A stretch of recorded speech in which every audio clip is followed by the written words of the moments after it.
C'est un reportage que vous avez déjà suivi sur les produits cosmétiques, l'utilisation qu'on en fait, nous en tant que clients, population, n'importe qui.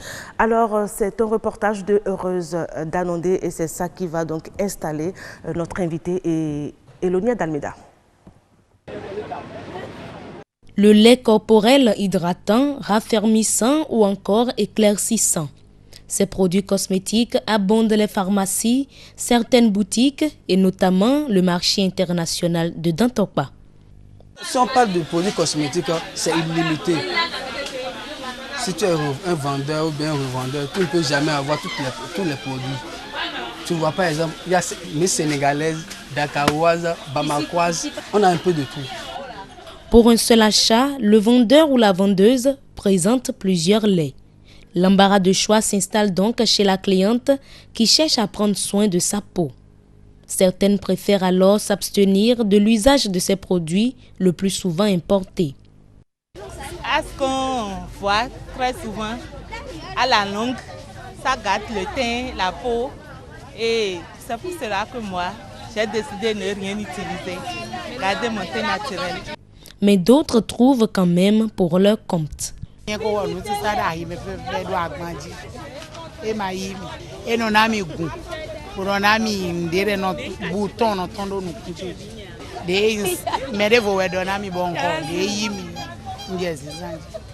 utilisé un produit nigérien et j'ai commencé à avoir des problèmes de peau et il y a eu une amie qui m'a indiqué cela. Elle m'a conseillé de passer ça, c'est bon. J'ai pris le lait, j'ai lu comment on appelle, la notice, voilà, ça m'a plu, je me suis adaptée à ça. Le lait corporel, ce n'est donc pas ce qui manque sur les étalages des vendeuses de produits cosmétiques. Mais la plupart de ces femmes n'achètent pas le lait convenable à leur type de peau, mais plutôt celui tant apprécié par la copine ou la voisine. Après la peau, on utilise également ces produits-là. Il y en a qui sont faits pour les cheveux. Et là, on parle de frisage et tout pour les femmes africaines qui ont des cheveux crépus et qui veulent les rendre lisses. On a donc recours à ces produits. Alors, quelles sont les conséquences de ces produits sur le cuir chevelure et puis parfois sur les yeux aussi, puisque les yeux et puis la tête, c'est vraiment pas loin. Elonia d'Almeida, bonjour, bonsoir. Bonsoir Karamat. Oui, vous avez la pleine forme, hein? Oui, ça va. Très jolie, belle harmonie de couleurs. Merci beaucoup. Vous êtes toute inspirée aujourd'hui, j'ai remarqué. Effectivement. Aujourd'hui, on parle de cosmétiques dangereux pour les cheveux. Et vous avez fait venir encore Franck Yedomon. Mon cher dermatologue. Il est dermatologue, on le rappelle. Bonjour, bonsoir. Bien vous sûr. Portez bien? Ok, alors Elonia, on y va pour... Oui, donc je vous ai expliqué mardi finalement que les produits cosmétiques qu'on a l'habitude de voir dans les supermarchés ou qu'on a l'habitude de voir sur nos marchés portent atteinte à la santé de notre peau, mais ils portent aussi atteinte à la santé de nos cheveux. Alors Monsieur Franck, quels sont les produits synthétiques qu'on retrouve dans nos produits cosmétiques, pardon? Voilà, en effet, bonjour encore. Il y en a beaucoup, les produits synthétiques qu'on utilise dans les cheveux, que ce soit la potasse, la soude, la litine, le silicone, le sulfate, l'isopropyl, l'ammoniac, il y en a beaucoup.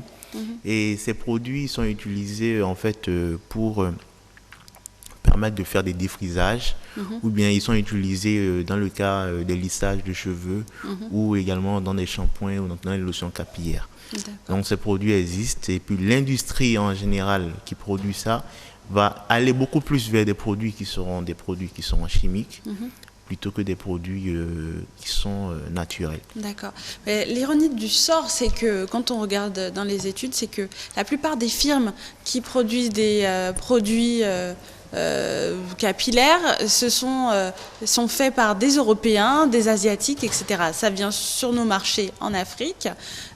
Finalement, la question que je voudrais vous poser, c'est pourquoi ils font appel à ce type de produits synthétiques? Pourquoi on n'a pas des produits beaucoup plus naturels? En général, les industries ont étudié déjà les types de cheveux. On sait très bien le cheveu asiatique, comment il se présente, les cheveux africains crépus, comment ils se présentent, les cheveux caucasiens, comment ils sont présents. Donc, ils ont déjà suffisamment d'informations pour produire à la demande, en fonction du continent, par rapport au type de cheveux, qu'est-ce qu'on aura. Donc, aujourd'hui, c'est le retard de l'industrialisation de l'Afrique qui explique que d'abord, on consomme plus de produits qui viennent importés, qui viennent soit de l'Asie, soit de l'Europe. Maintenant, cette production-là, elle est faite pour des Africains, pour le cheveu crépus, et c'est pourquoi cette industrie est beaucoup plus orientée vers... Parce que l'Afrique n'a pas encore les moyens de faire une industrialisation au niveau des produits capillaires, de produire en grande quantité avec la production de produits chimiques. Oui, évidemment. mais ce qu'on remarque, c'est que même pour les produits shampoing, après-shampoing qu'on retrouve dans les supermarchés pour des cheveux caucasiens, comme on dit, il y a aussi ces produits nocifs-là. Pourquoi ces industries font plus appel à des produits comme ça? Est-ce qu'il n'y a pas des produits naturels, en fait, qu'on peut Si, il y en a. Mais est-ce que, la question qu'on veut se poser, c'est est-ce que finalement, est-ce que c'est beaucoup plus rentable pour eux d'utiliser ces produits-là? Parce que quand on parle de sulfate, silicone, parabènes, c'est c'est du plastique, en fait, qu'ils nous mettent dans ces produits-là. En gros, par rapport au défrisage, par exemple, le but du défrisage, c'est de rendre le cheveu plus raide, un peu plus lisse et facilement coiffable. En général, ce sont ces composantes chimiques, surtout que lorsqu'on prend les types de défrisage, par exemple, si vous faites un défrisage à froid, vous avez besoin de ces substances chimiques pour briser les chaînes disulfure au niveau de la kératine du cheveu, pour rendre le cheveu souple et lisse. Donc, ces composants sont quand même indispensables pour pouvoir réussir un défrisage. Il n'y a pas des alternatives bien plus naturelles pour la sécurité des cheveux? Voilà, en fait, il y a deux types de défrisage, le défrisage à froid et le défrisage à chaud. Mais aujourd'hui, ces deux défrisages se pratiquent, mais le défrisage, il est obligatoirement un peu traumatique pour le cheveu. Il l'agresse Il agresse le cheveu. Et si on veut te défriser, on ne peut pas se défriser avec des produits qui sont naturels. Déjà que c'est agressé, c'est avec un truc qui va faire mal. C'est avec des... Par rapport au défrisage à froid, c'est avec donc des composants chimiques, qu'on vient de citer, qui vont détruire les chaînes disulfure au niveau de la kératine du cheveu et ensuite rendre le cheveu plus raide et plus lisse. Et donc mardi, vous nous informiez sur les conséquences sur la peau de ces produits cosmétiques. Maintenant, pour les produits capillaires, concrètement, qu'est-ce que le consommateur risque sur le long terme? Et quels sont les symptômes qu'il peut avoir au jour le jour par rapport à l'utilisation de ces produits? En gros, le grand problème, c'est le défrisage. Parce que le défrisage, il faut 3 étapes du défrisage. D'abord, l'application, quand c'est le défrisage à froid de la composition chimique qui va durer 10 à 20 minutes. Ensuite, il faut un rinçage donc avec un shampoing. D'accord. Et ensuite, il faut un conditionneur qui va permettre de remettre le cheveu à gras. C'est ça qu'on appelle le balsam, c'est ça ou bien je ne sais pas trop? Parce que quand on voit chez les coiffeuses, il y a un shampoing, une première lotion et puis il y a une deuxième lotion pour le rinçage. Et ensuite, il faut utiliser un conditionneur ou bien une lotion grasse pour pouvoir réhydrater, humidifier le cuir chevelu. C'est dans ça qu'on trouve les silicones en fait. Voilà, c'est dans ça c'est du plastique. C'est du plastique, oui. Et c'est ce qui permet de ne pas arriver à des situations où le cheveu devient cassant. Donc la fragilité capillaire. Mais on a également d'autres problèmes tels que des brûlures directes qui peuvent arriver au niveau de la peau, aux alentours et au niveau du cheveu. Et vous avez également le cas de l'alopécie où le cheveu peut disparaître et disparaître pendant pas des alopécies non cicatricielles qui sont liées à ces produits chimiques-là. D'accord. Alors certaines firmes ont décidé d'enlever de leurs produits, comme dans les shampoings, ces composants-là. Alors, certains disent shampoing sans sulfate. Pour vous, est-ce que c'est suffisant? Oui, je pense que c'est déjà un bon début parce qu'en fait, il y en a beaucoup. Mais pour aller pour aller casser les ponts disulfure pour le défrisage, par exemple, on a besoin de toutes ces substances-là. Donc, en général, les firmes font des études, ils se disent, voilà, sans le sulfate, on peut y arriver, sans le silicone, on peut y arriver, sans la litine, on peut y arriver, sans la soude. Parce que le défrisage, en fait, c'est le point le plus culminant au niveau des soins capillaires. Pour les peaux noires. On ramène le cheveu à un pH, le pH normalement, c'est entre 5 et 6, on ramène le pH à environ 16. D'accord. Donc voilà, donc s'il n'y a pas ensuite un rinçage qui a été fait correctement pour ramener le pH à un niveau normal. C'est quoi le pH normal? C'est 7? Le pH est 5,5, 6. Et qu'est-ce que vous appelez le pH Le pH, en fait, c'est une mesure en fait, de l'acidité d'une structure. Donc, on peut avoir le pH de l'eau. Le pH de l'eau, c'est 7. Okay. Mais le pH de la peau, le pH du cuir chevelu, de la kératine, c'est environ entre 5,5 et 6. Donc, en dessous, ça agresse. Au-dessus, pareil. C'est ça, en fait. Hein. Voilà. En dessous de au-dessus, c'est-à-dire, par exemple, avec l'utilisation des défrisants, on peut passer à un pH qui est très, très basique. Ouais. C'est ça qui va permettre la brisure donc, des fibres au niveau des kératines. Donc, là, il faut ramener ensuite, avec le rinçage, le pH à des niveaux normaux, c'est-à-dire des niveaux de 5,5, 6, et ensuite remettre des hydratants.